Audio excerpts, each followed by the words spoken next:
This conference is being given by Father Jordan Aumann of the Order of Preachers. The title of Father Aumann's conference is Love, Hallmark of Sanctity.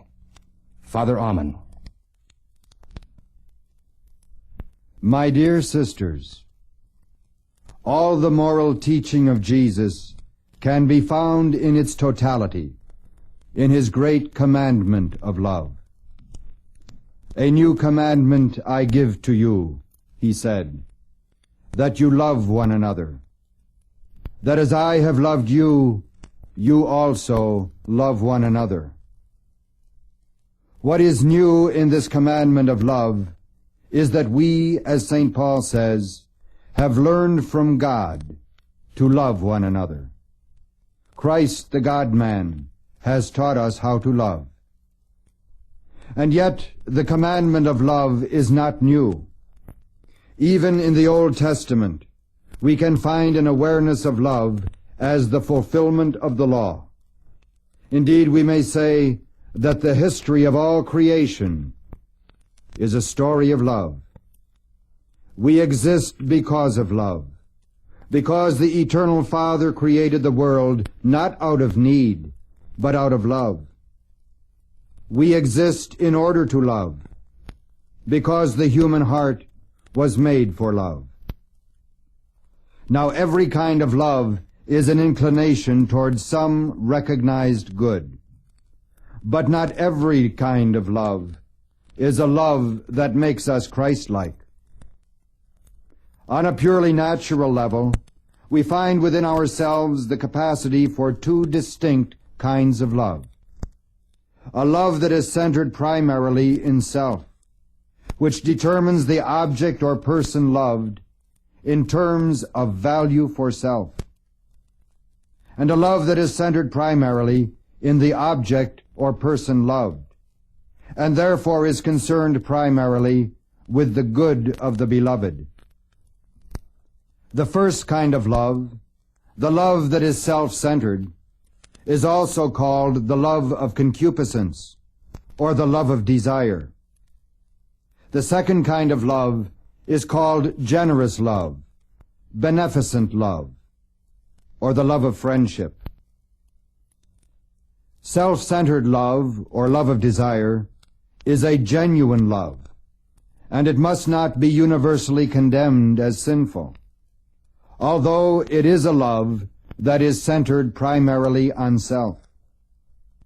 There are some objects which can and should be loved only in this way. They exist for our good, such as the food we eat or the pleasures we enjoy. The evil of self-centered love consists in the excessive or exclusive concern for one's own satisfaction, or in loving only for self those who should be loved for themselves. Persons who love in this way ask only one question: what will I get out of it? They are so concerned with themselves and their own selfish desires that they interpret and evaluate everything else only in terms of advantage to themselves. The life of infants and children is characterized by self-centered love, and this type of love is a normal characteristic of that period of their lives. But a predominantly self-centered love in an adult is a mark of immaturity.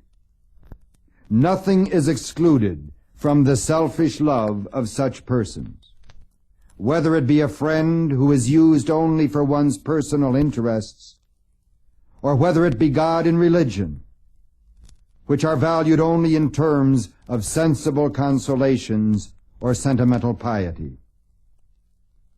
Generous love, on the other hand, that which esteems primarily the value or good in another, is the mark of maturity.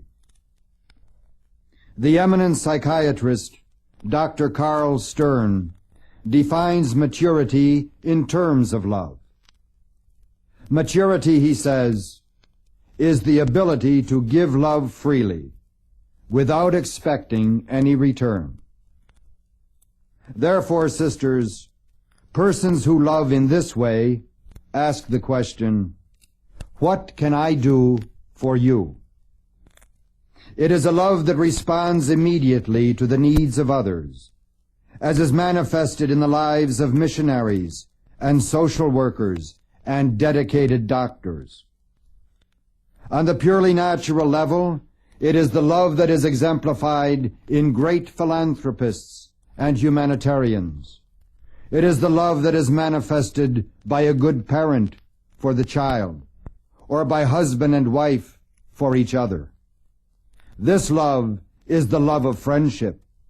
It is a love between two persons, mutually expressed, and seeking primarily the good of the other.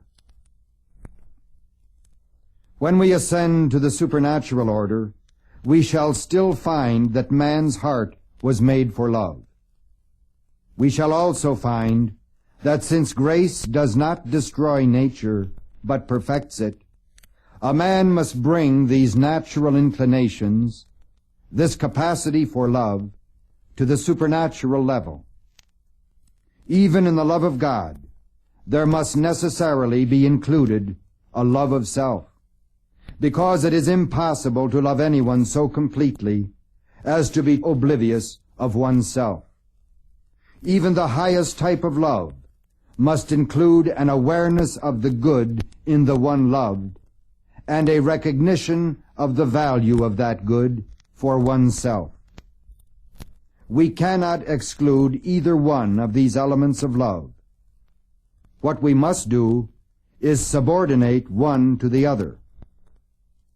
When raised to the supernatural level, self-centered love, or the love of desire, corresponds to the theological virtue of hope, which looks to God as the object of our eternal happiness. This love also plays an important role as a motivation for observing the commandments, for avoiding temptations, for practicing mortification, for receiving the sacraments, for using the prayer of petition, for participation in the liturgy, for entering religious life, or for using one or another pious exercise.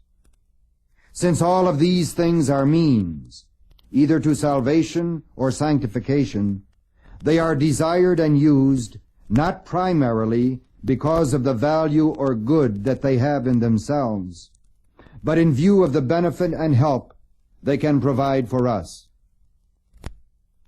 The ideal of love in the supernatural order is that generous love which has as its object God and all things else as related to God.